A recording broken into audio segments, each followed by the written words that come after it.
남들과 다르나 내게 주신 모든 것 난 감사하네.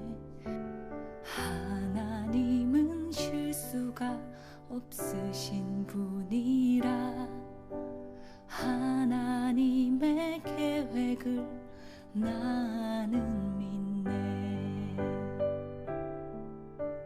내가 걷는 길 험한 길이지만 나와 동행하시는 주님 계시니 내게 주어진 길을 나는 걸어가리. 하나님의 계획을 나는 믿네. 나만 알 수 있는, 나만 할 수 있는 놀라운 일을 이루시리. 나에게 주신 일, 나에게 맡기신 일 나는 믿네. 주의 계획.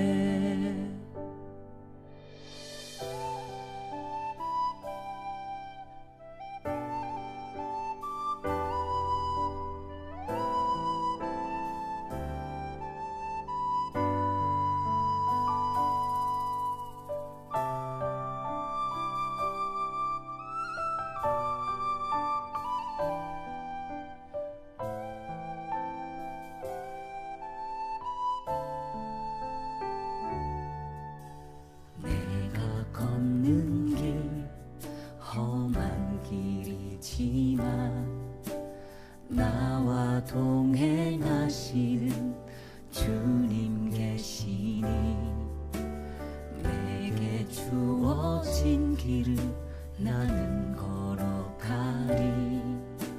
하나님의 계획을 나는 믿네. 지금껏 나의 길이 나의 계획 아닌 선하신 주의 계획이라.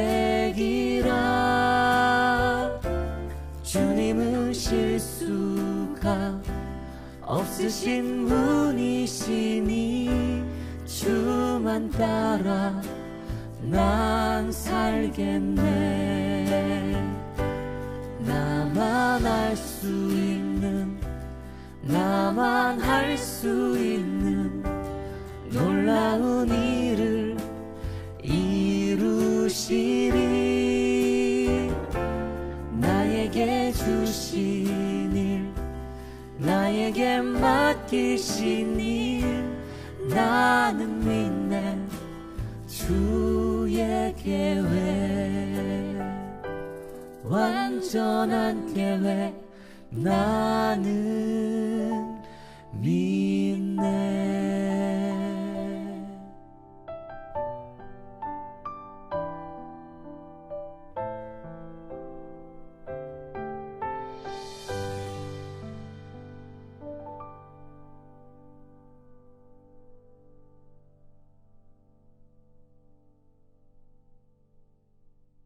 요한복음 4장 40절, 사마리아인들이 예수께 와서 자기들과 함께 유하시기를 청하니 거기서 이틀을 유하심에. 43절, 이틀을 지남에 예수께서 거기를 떠나 갈릴리로 가시며. 이렇게 되어 있습니다.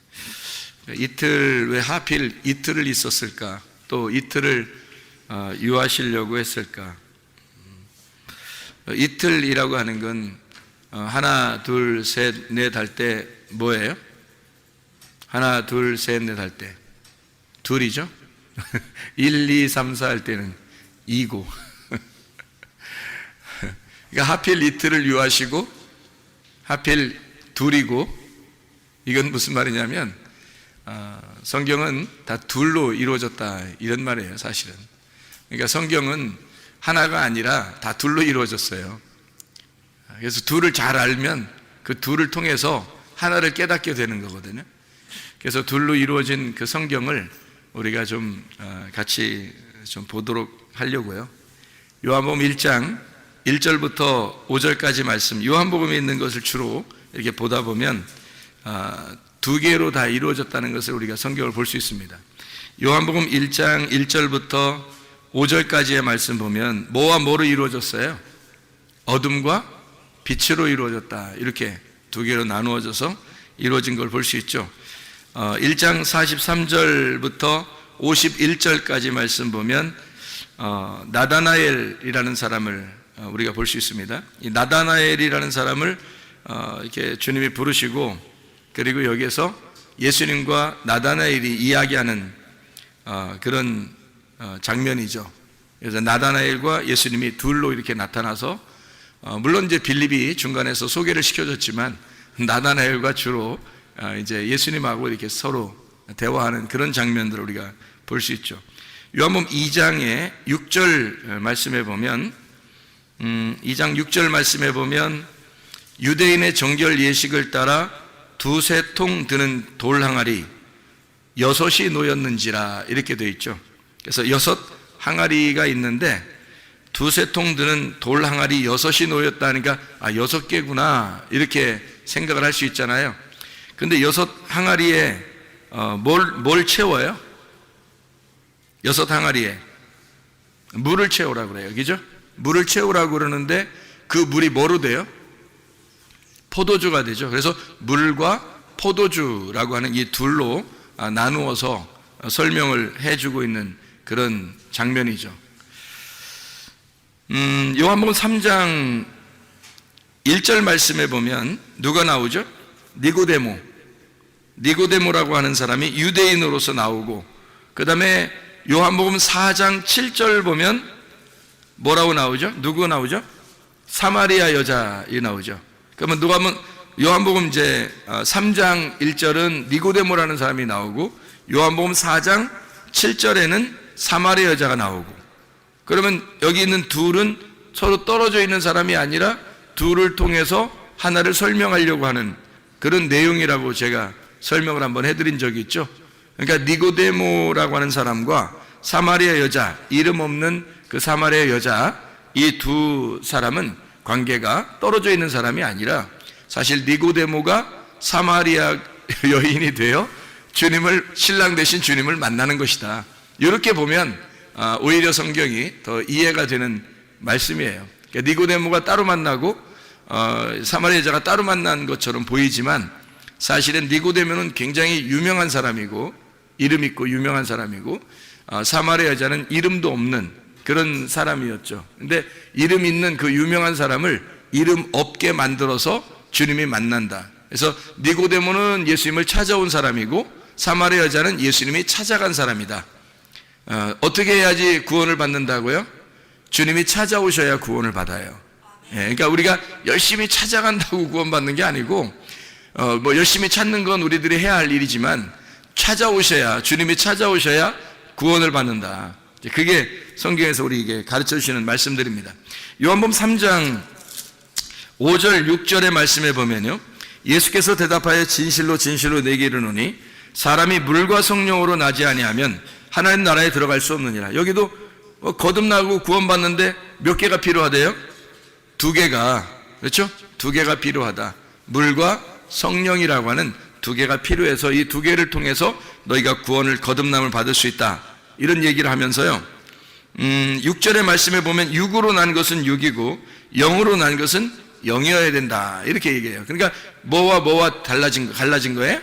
육과 영을 나누어 가지고 여기서는 물과 성령으로 육과 영으로 나누어서 이렇게 2개로 설명해 주는 그런 내용들을 우리가 볼 수 있습니다. 성경은 다 이렇게 2개씩 나누어져 있어요. 그렇게 2개로 나누어져서 모든 것을 설명해요.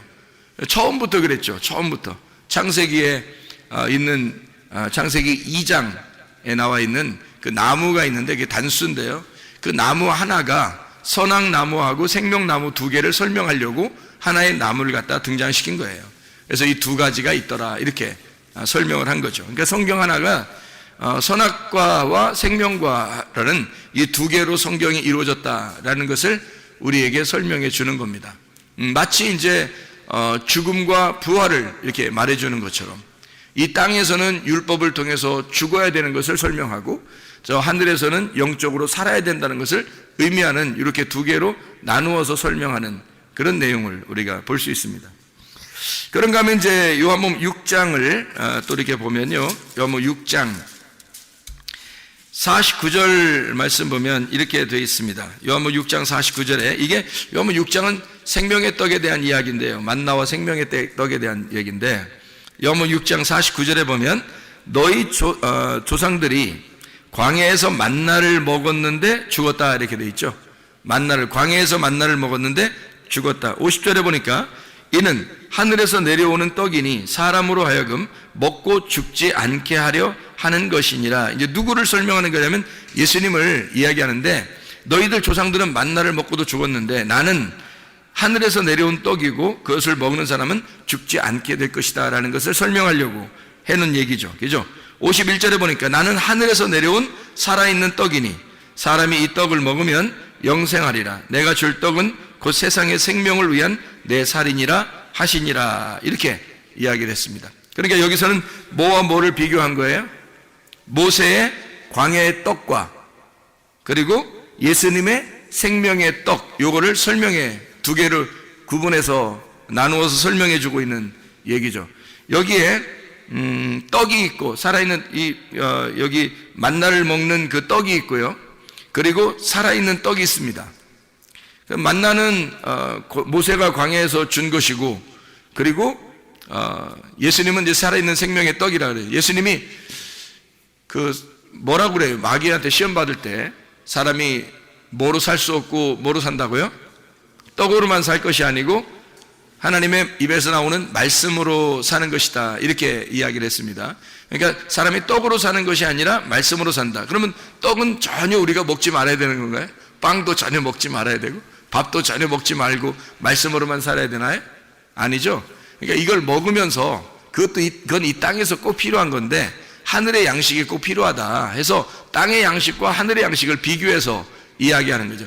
예수님은 하늘의 양식에 대한 이야기를 한 거고, 땅에서 마귀는 이제 돌을 만들어서 떡덩이를 만들어 먹으라 해서 땅의 이야기를 한 거고, 예수님은 하늘의 이야기를 한 거고, 사람이 떡으로 먹는 게 사는 게 아니라 양식, 생명의 떡으로 이 위에 있는 생명으로 말씀으로 사는 것이다, 이제 그런 이야기를 해준 것입니다. 근데 우리 여러분과 저는 그러면 뭐 떡으로 살자고 얘기를 해야 되겠어요? 모여서 생명의 떡 대신 예수님을 먹자고, 말씀 먹으면 살아야 되겠다, 이런 얘기를 해야 되겠어요?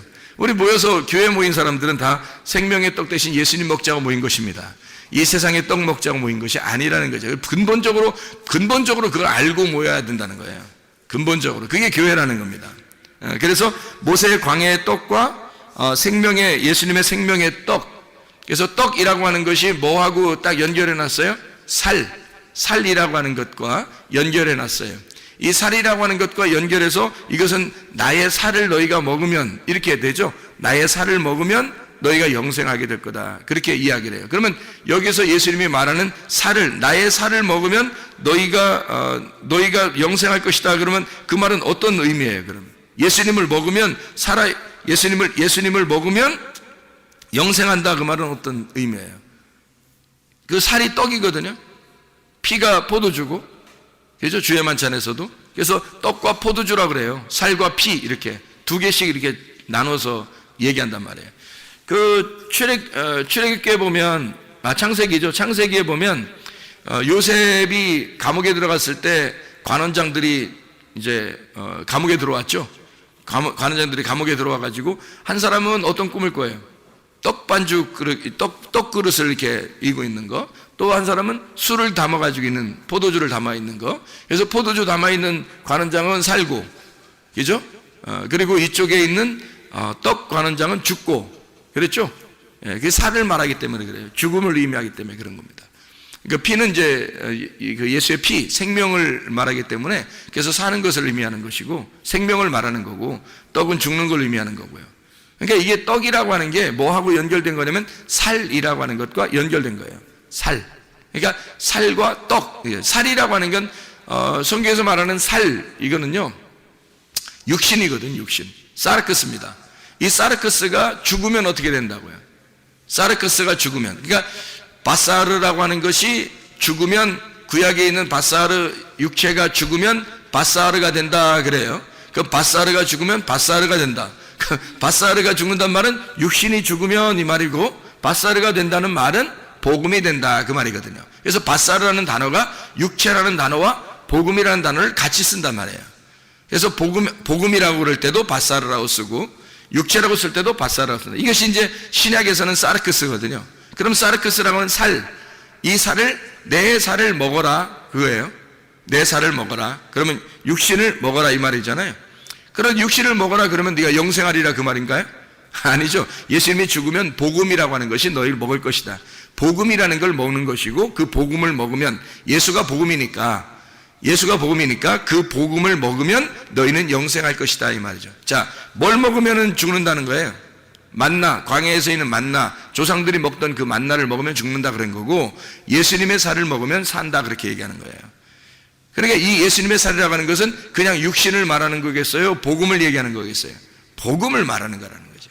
복음을 말하는 거예요. 그래서 예수의 살을 먹는 자, 예수의 떡을 먹는 자는 영생하리라 그 말이에요. 조상들이 준 떡은요, 그냥 떡이에요. 예, 그것은 죽음을 의미하는 거고, 주님이 이제 주시는 그 살, 그것은 복음을 말하는 거죠. 그래서 복음을 먹어서 살게 된다라고 하는 것을 이야기하는 내용입니다. 요한복음 6장 55절에서 58절까지 말씀이 그 얘기하는 거죠. 내 살은 참된 양식이요 내 피는 참된 음료로다. 내 살을 먹고 내 피를 마시는 자는 내 안에 거하고 나도 그 안에 거하나니, 살아계신 아버지께서 나를 보내심에 내가 아버지로 말미암아 사는 것 같이 나를 먹는 그 사람도 나로 말미암아 살리라. 이것은 하늘에서 내려온 떡이니 조상들이 먹고도 죽은 그것과 같지 아니하여 이 떡을 먹는 자는 영원히 살리라 이렇게 말씀하고 있습니다. 그러니까 육은 무익하고 영은 살리라 하는 말과 같은 내용의 이야기예요. 그래서 6장 63절에 이렇게 이야기합니다. 6장 63절에 살리는 것은 영이니 육은 무익하니라. 내가 너희에게 이른 말은 영이요 생명이라 이렇게 되어 있죠. 여기 있는 말이라고 하는 게 여기서 로고스 말이에요, 레마 말이에요? 레마라는 말이 영이요 생명이라 그런 말이에요. 그래서 로고스가 아니라 여러분에게 직접 적용되는 말씀, 여러분에게 주어지는 말씀들이 있단 말이에요. 그 주어지는 말씀이 오면 그게 영이고 그게 생명이라는 거예요. 그게 복음이 된다는 걸 얘기하는 거예요. 우리 모두에게는. 그러니까 조상들이 먹은 그런 떡, 그런 살 이런 게 아니고요. 예수님이 주시는 그 살, 예수님이 주시는 그 음료, 이것은요 우리에게 주시는 영원한 것이다, 영이다, 영생하는 것이다 라고 하는 얘기예요. 그래서 육은 무익한데 영은 영원한 것이다. 그래서 말씀이 영이요 생명이다, 살리는 것이 영이다 이렇게 이야기를 하는 거죠. 그래서 육과 영을 이렇게 나누었습니다. 그래서 여기 말씀이 말씀들이에요. 내 말하는 것들, 말씀들 이 말이에요. 그것이 말씀들이 여러 씨가 심어 떨어진단 말이에요. 여러 씨가 떨어져. 그게 레마예요. 그게 막 여러 씨가 떨어져서 자기한테 들어오는 거거든요. 자기한테 들어오면 딱 하나가 심어져요. 그러면 그 다음부터 말씀 안 듣는다는 얘기가 아니라 다른 말씀을 들으면서 영향이 공급되는 거예요. 계속 우리는 그 말씀으로 살아가는 거예요. 그 레마라는 말씀으로 살아가게 돼 있단 말이에요. 그 씨를 받음으로. 그게 말씀들이에요. 그게 생명이라는 얘기고 육은 무익하다 이런 얘기를 한 겁니다. 자, 그런가 하면 이제 요한복음 8장을 한번 봐봐요. 요한복음 8장 6절 8절에 보면 이렇게 돼 있죠. 그들이 이렇게 말함은 고발할 조건을 얻고자 하여 예수를 시험함이로라. 예수께서 몸을 굽히사 손가락으로 땅에 쓰시니 그렇게 돼 있죠. 그리고 8절의 말씀에 보면 다시 몸을 굽혀 손가락으로 땅에 쓰시니, 왜 이렇게 예수님은 두 번씩이나 이렇게 쓸까요? 두 개니까, 두 개로 설명해 줘야 되니까, 하나로 설명하는 게 아니니까. 그래서 두 번을 갖다 땅을 쓰시는 거예요. 그러면 두 번의 땅을 글을 쓴다고 하는 것은 어떤 의미를 얘기하는 거예요? 땅에 글을 썼다. 그리고 두 번째도 땅에 글을 썼다. 똑같이 땅에 글을 쓴 거죠. 근데 두 번째 쓴 건 다시 글을 쓴 거예요. 앞에서 쓴 거하고 뒤에 쓴 게 뭐가 달라서. 뭐가 달라서요. 자, 이게 이런 얘기가 있죠. 하나님이 모세에게 십계명을 주실 때, 처음 십계명을 주실 때는 어때요? 처음 십계명을 주실 때 이렇게 돌판에다가 새겨서 주시죠. 근데 그 돌판을 산에 올라갈 때 모세가 들고 올라갔어요? 아니면 하나님이 그냥 직접 그냥 거기 돌판을 만들어 가지고 써서 주셨어요? 처음에는 돌판을 하나님이 만들어서 써서 주셨어요. 그러니까 글자 판도 하나님 거고 글자도 하나님 거가 하나님이 쓰셔서 주셨어요. 모세가 한 게 하나도 없어요. 그 내려오다가 이제 금송아지 섬기는 그 백성들을 놓고 이 돌판을 갖다 던지잖아요.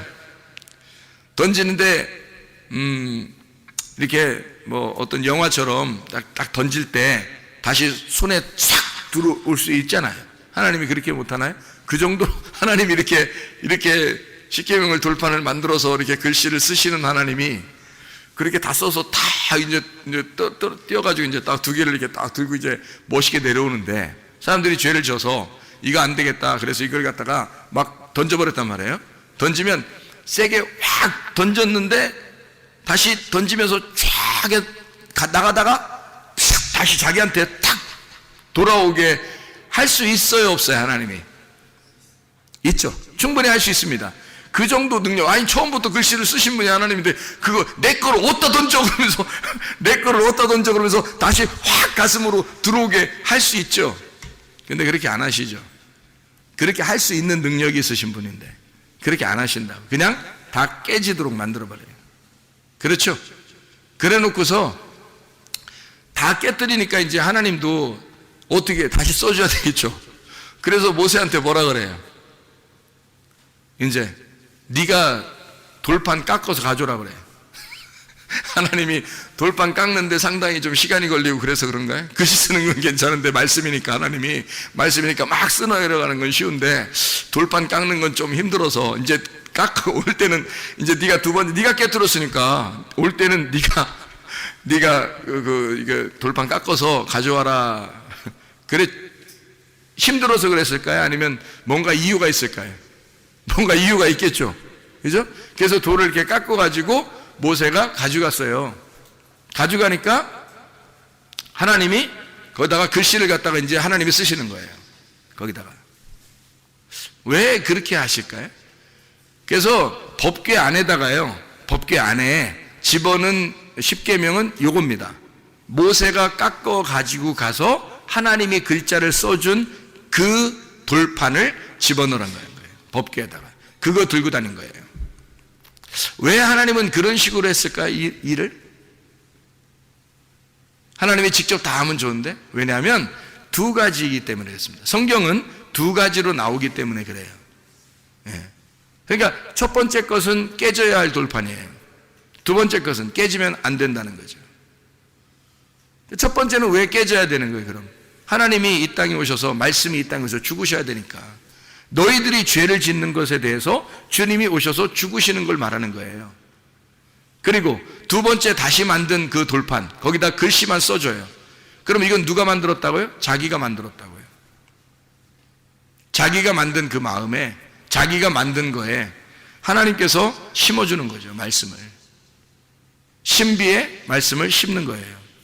옛날에는 모세가 돌판을 깎아가지고 갔지만 그래서 하나님이 그 돌판에다 글씨를 썼지만 지금은 어디다 심어요? 하나님 말씀을 여러분 마음판에다 심는다고요. 여러분 마음판은 누구 거야? 여러분 거예요. 여러분의 마음판에다가 하나님의 말씀을 심는 거라고요. 이 새기는 거라고. 그게 법궤 안에 들어가 영원히 존재하는 거라고요. 그 말씀이 여러분에게 말씀이 오는 겁니다.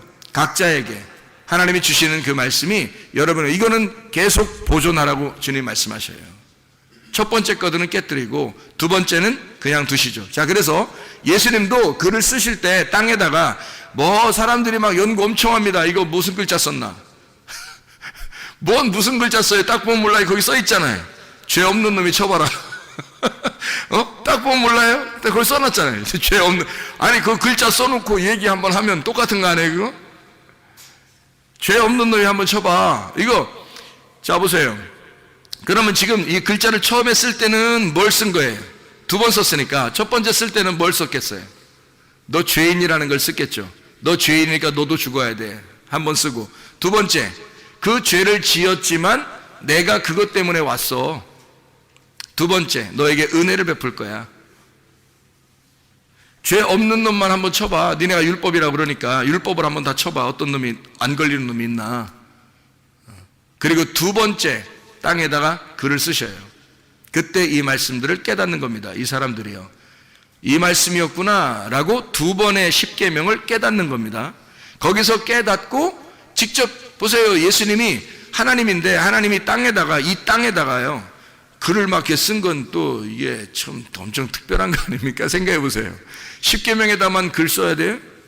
그 산에 있는 돌판에다가만 막 하나님이 막 손가락이 나와서 막 쓰고 그러면 진짜 멋있는 거예요? 땅에다 쓰면 안 되는 거예요? 땅에다 직접 썼잖아요, 예수님이. 와가지고 어디 막 돌아다니면서 어디다 막 자기 이름 써놓고 막 이렇게 다니지 않잖아요, 주님이. 다니시면서. 여기다 글씨 써놓잖아요. 가늠한 여자 여기 때, 요때 딱 써놓는 거예요. 2번을 글씨 쓰는. 뭘 쓴 거예요? 2번의 십계명과 2번의 말씀이 똑같다는 거죠. 그게. 하나는 너희를 죽이는 율법이고 하나는 너희를 살리는 율법이야. 두 가지가. 그래서 가늠한 여자를 나는 살릴 거야. 너희들이 죄 없다면 쳐봐. 죄 없는 자는 나밖에 없어. 이 여자를 죽일 수 있는 여자는 나밖에 없는 거야. 근데 내가 살릴 거야. 내가 대신 죽고 내가 살릴 거야. 그게 이 장면이거든요. 놀라운 장면입니다. 2번의 글씨를 땅에 썼죠. 하나는 육체를 위한 율법이고요, 하나는 영을 위한 은혜의 말씀이란 말입니다.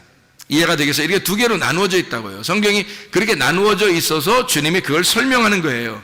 그래서 예수님이 이 앞에 있는 것은, 앞에 쓰는 것은 살을 의미하는 거고, 뒤에 있는 것은 그 살이 복음을 의미하는 거고요. 앞에 있는 글은 내가 죽으러, 십자가를 지러 내가 죽으러 간다는 말이고, 두 번째 있는 이 말은 내가 그 죽고 부활하여 내가 너희들을 살리러 간다, 이렇게 이야기하는 두 개의 말씀을 설명하려고 두 번을 땅에다 쓰는 것이다. 자, 요한복음 8장 23절의 말씀을 봅니다. 예수께서 이르시되 너희는 아래에서 났고 나는 위에서 났으며 너희는 이 세상에 속하였고 나는 이 세상에 속하지 아니했다. 이 세상에 속한 것과 이 세상에 속하지 않은 것, 이렇게 나와 있는 말씀입니다. 요한복음 8장 35절의 말씀, 8장 35절, 종은 영원히 집에 거하지 못하되 아들은 영원히 거하나니, 이렇게 되어 있습니다. 종, 이건 모세를 통한 율법을 이야기하는 거예요. 종은 모세를 통한 율법을 의미하는 거고, 여기에 아들이 나오는데 이 아들은 복음의 예수를 말하는 것입니다. 그러니까 모세와 예수는 둘이 짝을 이룬 거죠. 그래서 율법과 은혜가 짝을 이루어서 성경을 설명하려고 한 거예요. 그래서 모세가 많이 등장하죠. 그래서 모세 오경이라고도 하고, 이렇게 많이 모세 그 율법서를 통해서 구약 성경이 쓰여진 거거든요. 그게 기본으로. 그러니까 예수님은 또 복음서에 있잖아요. 복음서에 마태, 마가, 누가, 요한이라는 복음서를 통해서 신약 성경이 쓰여진 거고요. 구약은 모세 오경을 통해서 구약 성경이 쓰여진 거고, 신약은 예수님을 통해서 신약이 쓰여진 거고, 그래서 모세와 예수님은 짝을 이룬 거예요. 하나는 율법이라고 하는 종의 형태를, 하나는 아들을 통해서 복음의 형태를 설명하는 것이다. 이렇게 나누어서 설명하는 내용입니다. 요한복음 8장 44절의 말씀 보면 너희는 너희 아비 마귀에게서 났으니 너희 아비의 욕심대로 너희도 행하고자 하느니라. 그는 처음부터 살인한 자요 진리가 그 속에 없으므로 진리에 서지 못하고 거짓을 말할 때마다 제 것으로 말하느니 이는 그가 거짓말쟁이요 거짓의 아비가 되었음이라. 이렇게 이야기를 합니다. 너희 아비 마귀, 그리고 예수님은 뭐라 그러면 나는 나의 아비에게서 왔다. 그러니까 예수님의 아버지가 있다. 하나님 아버지가 나의 아버지다, 이런 얘기죠. 너희들이 아버지라고 부르는 그 아버지는 마귀야, 이렇게 얘기하고, 반대로 자기는 아들이니까 나의 아버지가 하나님이야. 내 아버지가 하나님인데 너희들이 나를 죽이려고 하는 걸 보니까 반대, 마귀다, 이 말이에요. 반대 입장이 있다. 그래서 너희는 마귀들의 자식이다. 너희들은 거짓말쟁이고 나는 진리 안에 있는 거다. 그래서 거짓과 진리를 나누고 마귀와 하나님을 나누고 여기에 있는 거짓 말쟁이들과 진리를 말하는 자 예수를 분리해내는 거예요. 이게 두 개로 나누어서 설명하려고 성경을 쓴 것입니다. 자, 요한복음 9장도 한번 보죠. 요한복음 9장 35절부터 41절까지의 말씀에 보면요, 보는 자가 있고 보지 못하는 자가 있어요. 보는 자가 있고 보지 못하는 자가 있다.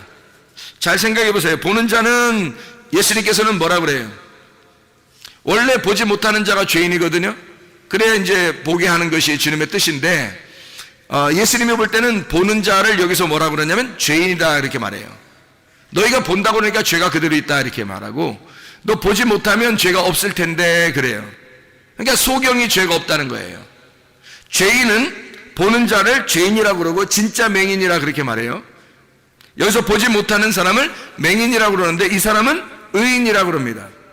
이 사람은 죄를 인정한 거예요. 내가 죄인입니다. 나는 보지 못하는 자입니다. 인정하게 되니까 이 사람을 눈뜬 자라고 주님이 말씀하시는 거예요. 영적으로 보면. 그러니까 영적으로 예수님은 보는 자와 보지 못하는 자, 보는 자를 맹인으로, 보지 못하는 자를 눈뜬 자로 설명을 하는 거죠. 이렇게. 얼마나 아이러니컬합니까? 주님이 설명하는 그 내용들이. 여러분 어떤 상태예요? 자기가 눈 떴다고 생각합니까? 아니면 주님 내가 죄인입니다. 난 소경입니다. 겸손하게 주님께 고백하는 사람들입니까? 요한복음 10장을 한번 또 보죠. 요한복음 10장에 8절 말씀해 보니까요, 나보다 먼저 온 자는 다 절도요 강도니 양들이 듣지 아니하였느니라. 먼저 온 자가 있다는 거예요. 그게 절도며 강도래요. 그러면 뭐 다음 이제 절도며 강도인 반대로 온 자가 있을 거 아니에요. 요한복음 10장 10절 말씀입니다. 도둑이 오는 것은 도적질하고 죽이고 멸망시키려는 것이고 내가 온 것은 양으로 생명을 얻게 하고 더 풍성히 얻게 하려 함이라. 11절에 나는 선한 목자라 선한 목자는 양들을 위하여 목숨을 버리거니와 이렇게 되어 있습니다. 잘 생각해 보세요. 선한 목자가 누구예요? 예수님이에요. 목사가 아니에요. 여기 서 있는 뭐 목사가 선한 목자 이런 거 아닙니다. 뭐 희생을 강요하지 마세요. 목사가 무슨 뭐 희생하는 사람입니까? 아니에요. 희생은 예수님이 다 하셨어요. 저를 위해서도 희생하셨고 여러분을 위해서도 희생하셨어요. 목사한테 희생을 강요하면 안 됩니다.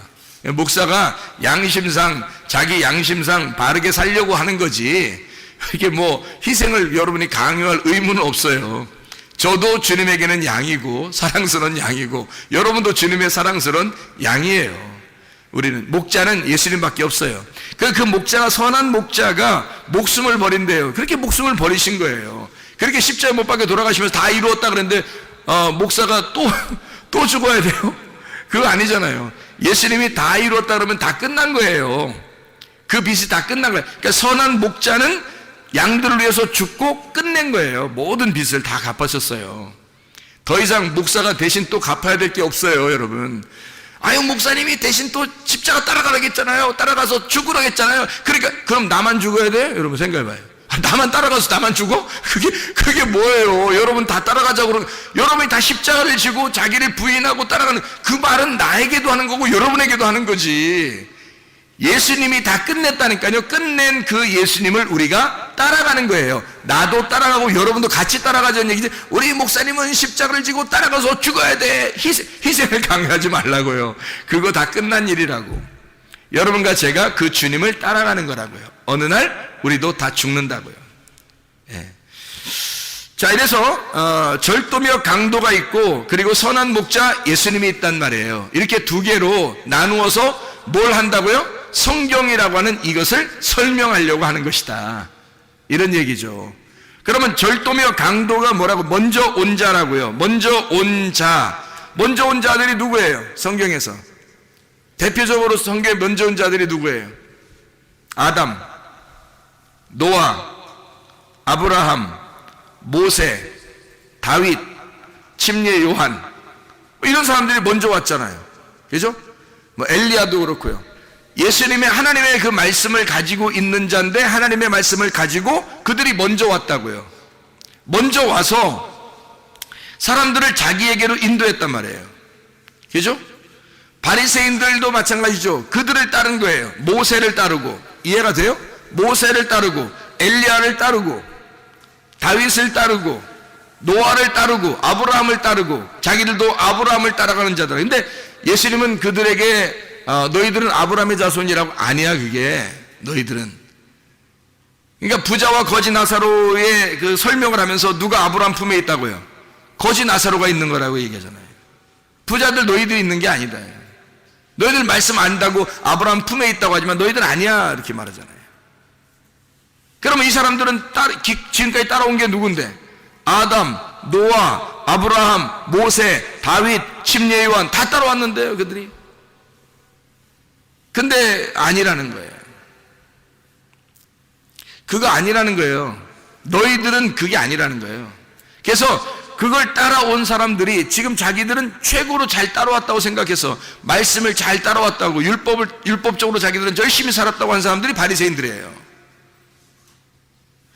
근데 선한 목자 예수님은요, 선한 목자 예수님은 구원하러 오셨다 그래요. 근데 이 사람들은 다 살려고 그러는 거죠. 바리새인들은 그 앞에 있는 자들을 다 따라가면서 그들이 그것을 말씀을 율법을 배웠는데 자기들은 다 살려고 한단 말이에요. 자기들은 살려고 하고 그 율법을 가지고 다른 사람을 죽이려고 한 거죠.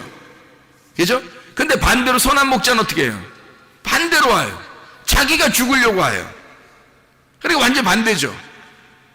그러니까 이 사람들이 따라가던 이제까지 따라가던 그 율법, 이제까지 따라오던 그 말씀들을 자기들은 최고인 줄 알고 따라갔는데, 그래서 자기들이 거룩한 줄 알았는데 다른 사람을 정죄했는데, 알고 보니까 예수님은 자기가 죽으러 왔던 거예요. 그럼 예수님이 죽으러 왔다는 얘기는 뭘로 왔다는 거예요?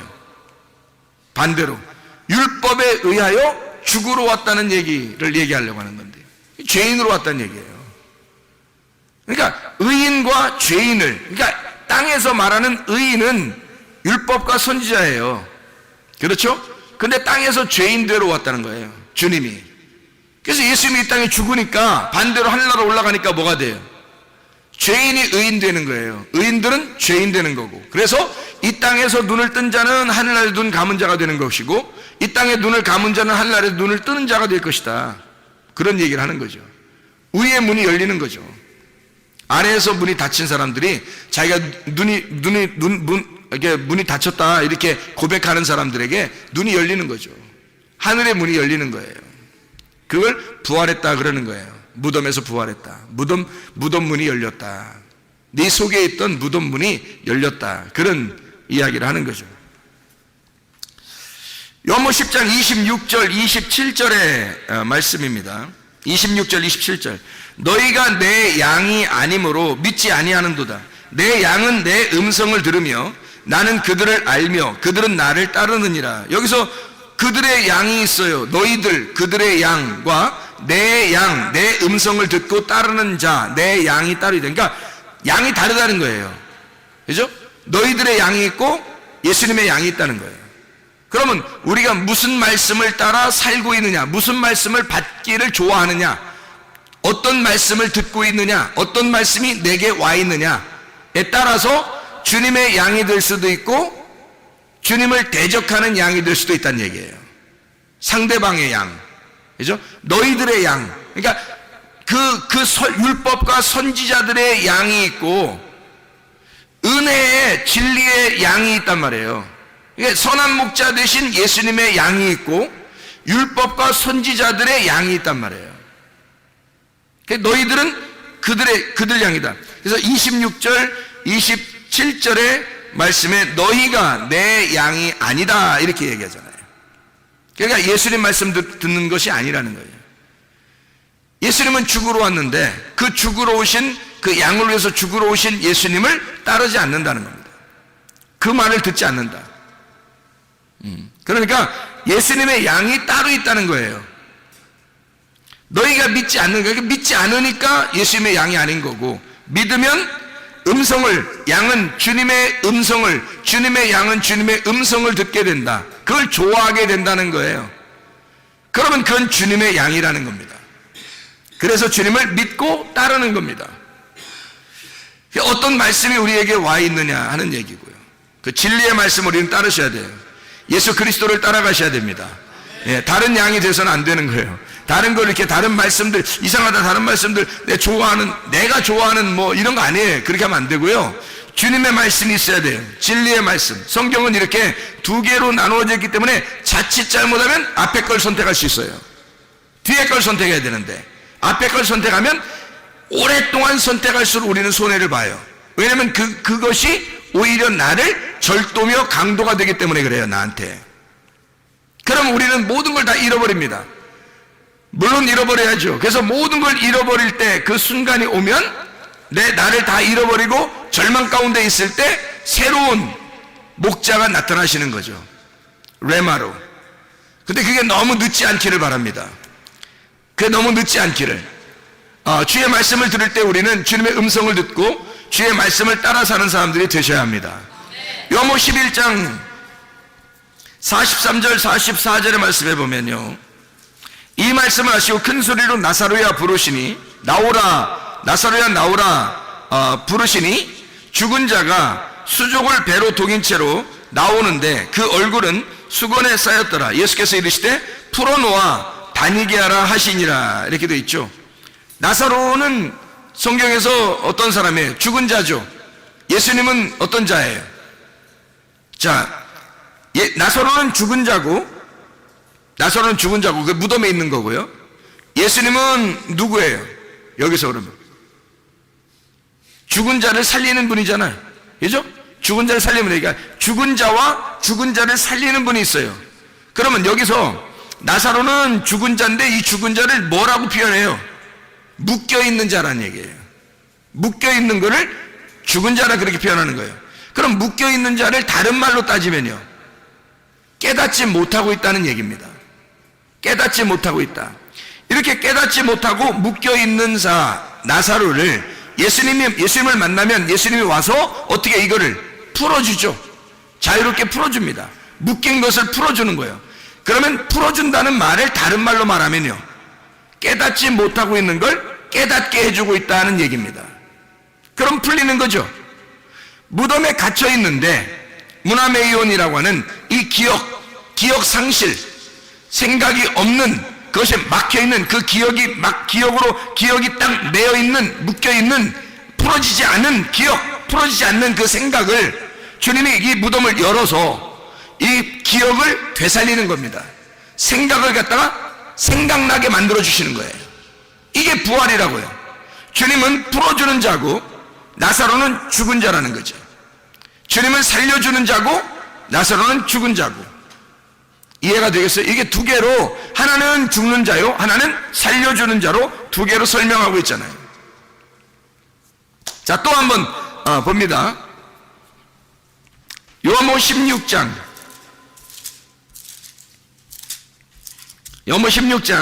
11절의 말씀.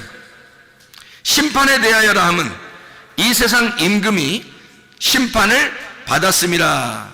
사형 선고 받은 거죠. 여기서 사형 선고. 이 세상 임금이 심판을 받았음이라. 그러면 요한복음 18장 37절. 요한복음 18장 37절. 빌라도가 이르되 그러면 네가 왕이 아니냐? 예수께서 대답하시되 내 말과 같이 내가 왕이니라. 내가 이를 위하여 태어났으며 이를 위하여 세상에 왔나니 곧 진리에 대하여 증언하려 함이로라. 무릇 진리에 속한 자는 내 음성을 듣느니라 하신대. 자, 잘 봐요. 성경을 잘 봐보라고요. 이 세상 임금이 누구예요? 이 세상 임금이 요한복음 16장 11절에 세상 임금이 심판받았대요. 누가 심판받은 거예요? 예? 누가 심판받았어요? 이 세상 임금이 심판받았네. 이 세상 임금이 누구예요? 예? 누가 심판받죠? 이 세상 임금이 누구냐고요? 아니, 시간 많이 가게 하지 말고 광야에서 시험 받을 때 예수님한테 막 감히 시험하면서 내가 이 세상을 다 가지고 있다, 내가 너한테 주겠다, 뭐 이런 것들도 있었잖아요. 그러면 이 세상 임금이 심판받았다, 그 말은 누가 심판받았다는 얘기예요? 여기서 예수님이 그 시험을 이기셨나요? 아니, 이기시지 못했나요? 시험을 이기셨죠. 그러면 왕이, 임금이 이렇게 항복하고 지면 그러면 더 이상 임금인가요? 아니죠. 그래서 이 세상 임금을 정복시키신 예수님이 임금인 거예요. 이해가 돼요? 그래서 예수님이 자기를 설명하는 거예요. 내가 인간으로 와서 이제 곧 나는 죽을 거야. 이미 사형 선고를 받아놓고 살고 있어. 이 말이에요. 그리고 요한복음 18장 37절의 말씀에 나는 진짜 왕이다. 왕이긴 왕이야. 근데 나는 죽으러 왔어. 나는 죽을 거야.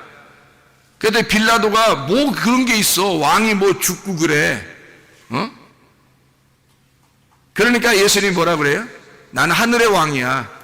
나 이 땅의 왕이 아니야. 땅에서 다스리려고 하는 게 아니라 난 하늘에 있는 자들을 다스리는 왕이야. 그러니까 영적으로 구원받은 자들을 다스리려고 내가 왕이 되려고 그래. 그래서 나는 죽으려고 그래. 그게 진리야. 이런 얘기를 한 거예요. 예수님이 이 땅의 왕, 임금 대신 우리들을 위에서 주님이 오셔서 그 이 세상 임금으로 오셔서 자기가 죽는 거예요. 그러면 예수님이 죽으시면 이 세상 임금이 끝난 거죠. 그러면 진리가 살아서 부활하신 하늘의 영이 하늘의 영이신 하나님의 아들이 다스리게 된다는 거예요. 하늘의 왕이 되신다는 거지. 이 땅에서 임금이 죽으면 마귀는, 너희를 유혹하던 마귀는 이미 끝났어.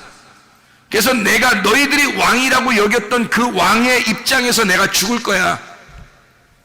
이 세상 임금이 심판을 받았어. 정죄를 받았어. 그래서 내가 이 땅에 온 거야. 말씀이 육신이 돼서 온 거야. 그리고 나는 진리인데 나는 죽을 거야. 빌라도가 내가 너를 살릴 수도 있고 내가 너를 죽일 수도 있는데 그거 하늘에서 너에게 그렇게 그런 권한을 주지 않았다면 너는 그거 할 수도 없어. 내가 그 능력을 너에게 주었고 네가 나를 죽이도록 그런 명령을 하도록 권세를 주었기 때문에 네가 하는 거야. 내가 영들을 다스리는 왕이야. 그 예수님이 그렇게 말씀하시는 거죠. 그래서 주님은 요한복음 19장 11절 예수께서 대답하시되 위에서 주지 아니하셨더라면 나를 해할 권한이 없었으리니 그러므로 나를 내게 넘겨준 자의 죄는 더 크다. 그래서 주님은 너를 일부러 시켜서 나를 죽이도록 하는 거야. 너도 내 수하에 있는 거야. 내가 하늘의 왕이니까. 이해가 되시겠습니까? 이 땅의 임금이 죽고 이 땅의 임금이 정죄를 받아 이 땅의 임금이 심판을 받아 죽으면 그러면 하늘의 왕으로서 살아가게 된다. 그런 얘기를 하는 것입니다. 자, 무슨 얘기인지 아시겠죠? 요한복음 19장 34절, 요한복음 19장 34절. 그중 한 군병이 창으로 옆구리를 찌르니 곧 피와 물이 나오더라. 이렇게 두 가지로 설명하고요. 요한일서 5장 6절, 7절, 8절에는 물과 피로 임하신 자니, 그래서 성령은 물과 피로 임하신 이것을 증거한다. 이렇게 요한일서 5장 6절, 7절, 8절에는 설명하고 있습니다. 자, 우리 이제 앞으로 가가지고요. 요한복음 6장 한번 9절을 한번 봐봐요. 요한복음 6장 9절. 6장 9절. 여기 한 아이가 있어 보리떡 5개와 물고기 2마리를 가지고 있나이다. 왜 보리떡만 얘기하면 되지 왜 물고기 2마리까지 얘기하나요? 2마리죠. 물고기 2마리. 그것도 보리떡 5개, 물고기 2, 5을 2로 나누어 설명하겠다. 그래서 5을 2로 합하면 7이 되는 예수님을 말하는 것이다. 이 2개가 나누어지는 것이 아니고 하나가 되어야 된다. 그래서 보리떡 5개와 물고기 2를 5개를 둘로 설명해서 이 2개가 합쳐지면 7이 된다. 7 예수님이 된다. 이것을 먹은 자들이 이 땅에서 안식을 누리는 거예요. 그래서 예수님 안에서 안식을 누리는 사람들이 됩니다. 요한복음 8장 17절 18절 너희 율법에도 2 사람의 증언이 참되다 기록되었으니 내가 나를 위하여 증언하는 자가 되고 나를 보내신 아버지도 나를 위하여 증언하시느니라. 2명이 돼야 증인이 되니까. 그래서 둘씩 전도하러 보내는 거예요. 증인이니까. 어느 단체들을 얘기하는 거 아닙니다. 이게 예수님이 2를 갖다 설명하기 위해서 그런 거예요. 2씩 보내는 이유는 2가지씩을 설명해 주라는 얘기예요. 2개씩을 나누어서 잘 설명해 주라. 이 성경이 그렇게 되어 있으니까 이 2개를 나누어서 잘 설명해 주라는 뜻이에요. 2씩 보내는 것은. 예수님이 자기를 증거하는데 다른 사람을 사용하지 않습니다. 왜요? 예수님은 하나님이니까 다른 증인들을 필요로 하지 않아요. 예수님이 증인이 되고 아버지가 증인 되신다 그렇게 말해요. 아버지가 예수님인데 아버지가 아들이고 아들이 예수님이거든요. 하나님이거든요. 그러면 아들이 아버지고 아버지가 아들인데 예수가 자기가 증인이 되고 내 아버지가 증인이 된다는 말은 자기가 전적으로 증인된다는 얘기거든요. 그럼 이걸 왜 2가지로 설명하면 증인은 2이 돼야 되니까. 성경은 2로 나누어져서 이어진 거니까. 그런 내용이니까. 그래서 2를 설명하는 거죠. 요한복음 8장 18절의 말씀, 내가 나를 위하여 증언하는 자가 되고 나를 보내신 아버지도 나를 위하여 증언하시느니라. 2 사람의 증언이니까 아들과 아버지죠. 그러면 우리가 주님의 증인이 되려면 어떻게 돼야 돼요? 주님의 증인이 되려면 그러니까 우리 속에 누가 들어와야 돼요? 아버지의 아들이 들어와야 돼요. 그래야 증인이 되는 거예요. 그럼 아버지의 아들이 우리 속에 들어오면 어떤 것을 증거할까요? 예수가 나 때문에 정죄받으시고 죽으셨다는 걸 증언하겠죠. 무슨 말인지 알겠죠? 정죄는 내가 받을 테니까 너는 반드시 살아야 된다라고 하는 것을 주님이 내게 가르쳐 주셨다라고 증언하겠죠. 그죠? 그래서 주님이 나를 위해 정죄를 받으시고 심판받아 죽으실 테니 너는 대신 살아라. 죽음과 부활을 설명해 주고 있는 내용이죠. 그게 증인이라는 겁니다. 그걸 잘 설명해 내는 사람이 증인이라는 거예요. 성경의 증인. 자, 요한복음 14장 6절 말씀입니다. 잘 아는 말씀이죠? 14장 6절. 예수께서 이르시되 내가 곧 길이요 진리요 생명이니 나로 말미암지 않고는 아버지께로 올 자가 없느니라. 누가 증인이에요? 다 하시는 거예요. 길, 진리, 생명 예수님이 다 하시는 거예요. 20절 말씀 봐요. 요한복음 14장 20절 말씀. 그날이 어떤 날이에요? 부활의 날, 네가 눈이 떠지는 날, 네가 깨닫는 날, 네가 무덤의 문이 열리는 날. 그 날에는 내가 아버지 안에, 너희가 내 안에, 내가 너희 안에 있는 것을 너희가 알리라. 이 부활의 날에는 너와 내가 하나인 것을 네가 알게 될 것이다. 그런 말이죠. 그러면 증인이 예수와 우리 안에 들어온 예수가 증거한다는 얘기예요. 그렇죠? 예수이신, 부활하신 그 예수님과 나를 살리신 그 예수님이, 이 예수와 그 예수가 같이 길과 진리와 생명을 설명하게 될 것이다. 그런 얘기예요. 요한복음 14장 15절, 16절, 17절의 말씀입니다. 너희가 나를 사랑하면 나의 계명을 지키리라. 내가 아버지께 구하겠으니 그가 또한 다른 보혜사를 너희에게 주사 영원토록 너희와 함께 있게 하시리니 그는 진리의 영이라. 세상은 능히 그를 받지 못하나니 이는 그를 보지도 못하고 알지도 못함이라. 그러나 너희는 그를 아나니 그는 너희와 함께 거하시며 또 너희 속에 계시겠음이라. 뭔 얘기예요? 하나됨이에요. 예수님의 이름 안에서 나로서 너희를 인정하겠다. 다시 말하면 내 안에서 너를 나라고 인정하겠다. 예수님이 그러는 거죠. 보혜사를 준다는 얘기는 생기를 불어넣어 준다는 얘기입니다. 하나님의 생명을 줘서 너라는 흙덩어리를 생기를 주어서 살리겠다는 얘기야. 그러면 예수님이 말씀이 육신이 돼서 오셨잖아요. 그 예수라고 하는 그 말씀이 육신 되신 그 예수님을 너라는 것으로, 네가 그것으로 인정하겠다는 얘기예요. 그래서 서로 하나가 되겠다는 얘기입니다. 보혜사가 온다는 얘기는, 보혜사가 와서 네가 나이기 때문에 이걸 주겠다 이거예요. 보혜사가 와서 그걸 증명해 주겠다. 네가 나고 내가 너라는 것을 보혜사가 오면 증명이 될 거야. 이 보혜사가 와서 너를 나라고 인정해 줄게, 그 말이에요. 원래 우리는 예수님이 아니에요. 하나님의 아들이 아니라고. 근데 보혜사가 오면, 보혜사 성령님이 오시면 너를 하나님의 아들들이라고 인정해 주겠다는 거예요. 하나님의 아들들이라고. 원래 원본은 아닌데 너를 양자의 영을 주어서 너를 하나님의 아들들이라고 인정해 줄게. 그러면요, 양자도 아들입니다, 여러분. 양자도 아들이에요. 아들의 권리가 없는 게 아니에요. 법적인 아들이에요. 우리가 법적인 아들이기 때문에 우리도 우리의 권리를 충분히 하나님 아버지에게 주장할 수 있단 말이에요. 우리도 아들이니까. 원래 예수님은 아니지만 우리가 양자가 됐잖아요. 우리도 하나님의 아들들이 됐잖아. 그러면 나도 아들이에요, 아버지. 저도 아버지의 아들이에요. 충분히 우리도 하나님의 아들이신 예수님의 이름 안에서 아버지에게 아들로서의 권리를 충분히 주장할 수가 있다는 얘기죠. 그 얘기입니다.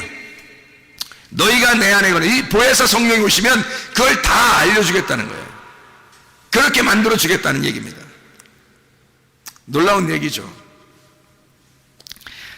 요한복음 18장 6절 말씀, 18장 6절. 예수께서 그들에게 내가 그니라 하실 때에 그들이 물러가서 땅에 엎드러 지니라. 내가 그니라, 이 말이 뭐냐면 내가 나다 이런 말이거든요. 에고 에이미라는 단어예요.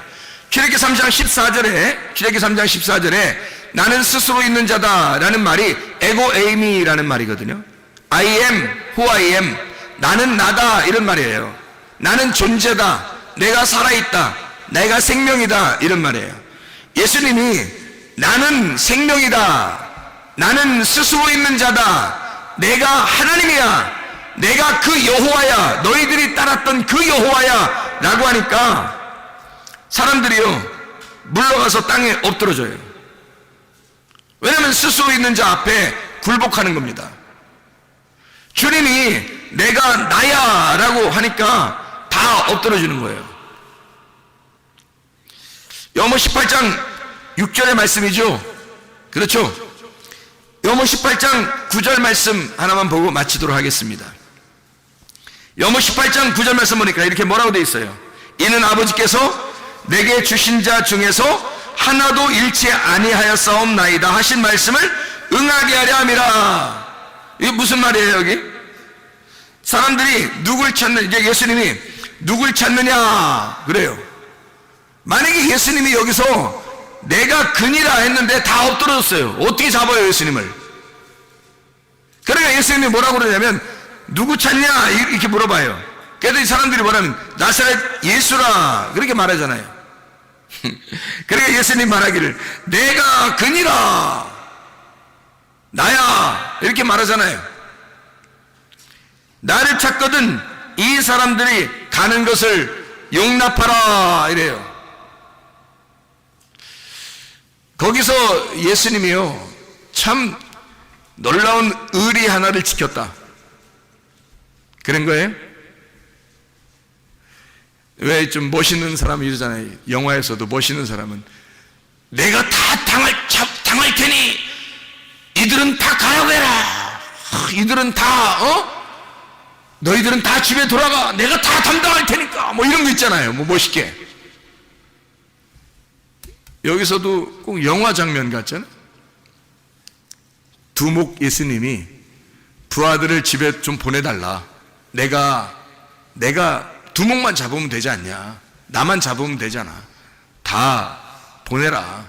응? 쟤들은 살려줘, 내가 잡힐 때니까. 진짜 멋있는 장면 아닙니까? 근데 이런 의미일까요? 아니면 하나도 잃지 않겠다 하는 말이 무슨 의미일까? 이 말은 너희가 아니니까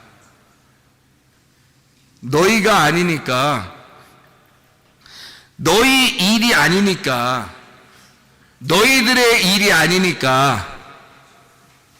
잘 생각해 봐요. 예수님의 일이지 제자들의 일이 아니란 말이에요. 지금 여기서 잡히시는 이 일은요, 예수님의 일이지 제자들의 일이 아니라고요.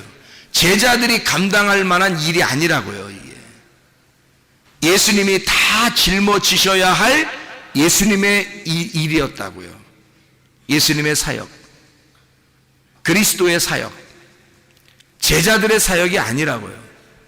그래서 이들은 하나도 잃어버리지 않도록 양들을 위하여 자기 목숨을 버리는 것이 그리스도의 역할이었다고요. 내가 죽을 테니 너희들은 살아라. 내가 죽을 테니 너희들은 살아라. 그게 주님의 이 땅에 내려오신 사역이십니다. 그러니 여러분, 예수 그리스도가 이 모든 것을 담당하시기 위하여 이 땅에 오셨어요. 우리는 그 하늘에서 오신 그 예수를 받아들여서 이 땅에서 그 하늘에서 오신 예수를 이 땅에서 전파하는 증인들입니다. 예수 그리스도를 받아들이고 말씀이신 예수님을 받아들여서 이 두 개의 말씀으로 오신 예수님을 우리 속에 깊이 받아들여서 이 말씀을 다른 사람들에게 세상에 전하는 이 예수의 증인들이라고요. 여러분과 제가, 우리는 살아있는 자예요. 하나님의 영을 받아 살아있는 자가 되면 하나님 안에 있는 자고 하나님이 우리 안에 거하시는 자가 된다고요. 그러면 하나님이 우리 안에 거하셔서 우리는 하나님의 증인이 된다고요. 이 하나님의 영을 받지 못한 자들은 하나님의 증인이 될 수 없어요. 자기가 그 레마를 경험하지 않고서는, 자기가 하나님의 영을 경험하지 않고서는, 그 하나님의 영이 자기 속에 들어오지 않고서는, 그 예수의 그 영이 내 안에 오지 않고서는 예수의 증인이 될 수가 없습니다. 예수는 예수를 증거하니까, 예수는 홀로 예수를 증거하십니다. 여러분을 사용할 때 여러분을 사용하는 게 아니라 예수가 자기가 우리에게 들어와서 자기가 자기를 증거하는 거예요. 여러분과 저는 하나님의 영이 우리 안에 있어야 됩니다. 하나님의 영이 우리 안에 거하여야 우리도 주님 안에서의 증인이 되는 거예요. 주의 증인으로 살다가 주님 만나시기를 바랍니다.